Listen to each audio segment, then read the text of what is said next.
She thought she was alone. The echo of the shower still clung to the bathroom tiles as droplets traced paths down her skin. Victoria Hale, the youngest billionaire in the city's history, wrapped a towel around her dripping hair but didn't bother with her body. Why would she? Her private penthouse sat above everything, above the skyline, above the chaos, above the people who always wanted something from her. No one ever came here without a week's notice. Her bare feet glided across the marble floor. She took a deep breath, stretching her arms above her head, enjoying the rare freedom of being unobserved. Victoria lived in a world of cameras, tailored dresses, and perfectly controlled expressions. But here, in her sanctuary, she walked naked because here she was not a billionaire, just a woman tired of being strong. She stepped into the living room, then froze. A man stood by the massive sliding window, a little girl beside him holding a teddy bear. His jacket was drenched from the rain, and his expression was a mix of confusion and panic. Victoria's scream echoed across the penthouse. He spun around too fast, dropping a stack of documents from his arms. His eyes widened in equal terror. I'm sorry, he stuttered and turned away so fast he nearly tripped. I didn't know anyone was here. Victoria scrambled behind the nearest sofa, cheeks burning, hands desperately trying to hide herself. Her heart slammed against her ribs. Why are you in my house? The man looked down, his back still turned to her. They told me to come up. The security guard, he said this is where the tenant meeting is. My daughter is sick and I only came to fix a leak in the building. But the elevator stopped on this floor and, I swear, I didn't mean to. The little girl tugged on his shirt. Daddy, the lady is naked. The humiliation hit her like a punch. She tried to reach the blanket on the sofa without exposing herself further. Her voice cracked between fury and embarrassment. Of course I'm naked. This is my home. The man swallowed hard. I'm a single dad. I work maintenance in the floors below. I was just trying to ask for more time to pay the rent. We got the eviction notice today. Please believe me, I wasn't trying to see anything. She finally managed to pull the blanket around herself. Look at me. No, actually don't. But listen, her voice trembled. You can't just walk into a billionaire's penthouse. But the guard will be fired, she snapped, then softened when she saw the little girl shivering.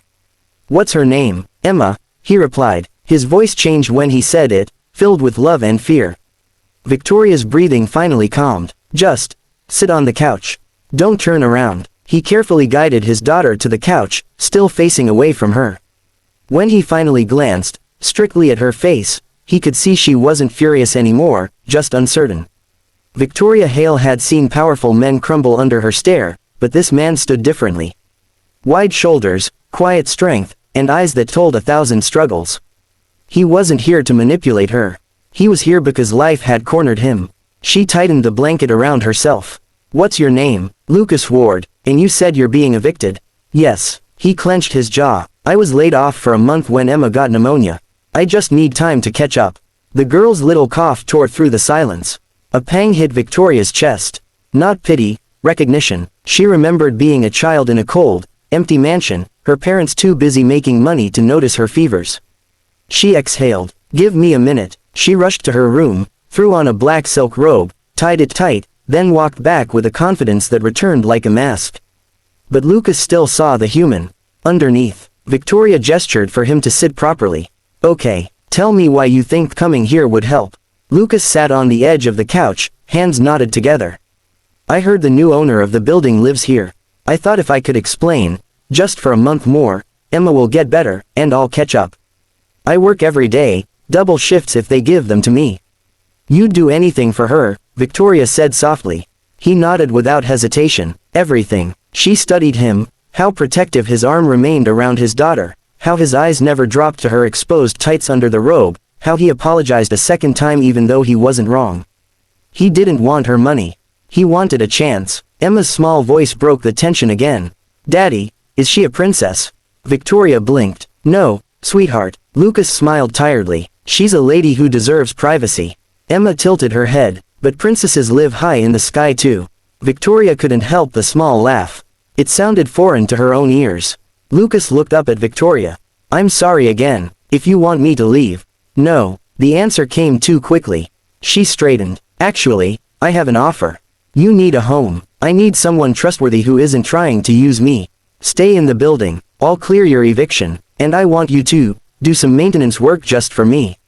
Private work. I'll pay you well. Lucas stared like he wasn't sure he heard correctly. Are you serious? You came here to ask for a chance, she said.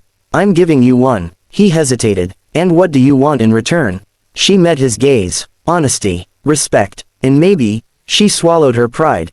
Someone who treats me like a person, not a bank account.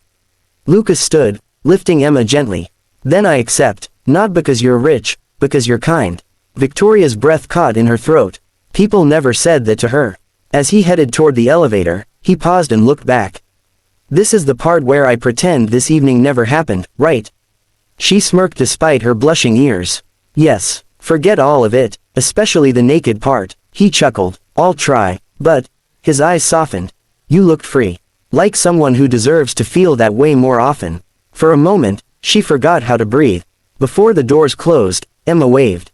Bye, princess. Victoria smiled shyly. Good night, Emma. When they disappeared, she stood alone again, but it no longer felt like emptiness. It felt like a beginning. She wrapped the robe tighter, not out of embarrassment, but to hold on to the warmth blooming in her chest. For the first time in a long time, Victoria Hale wasn't above the world. She had just met someone worth stepping down for.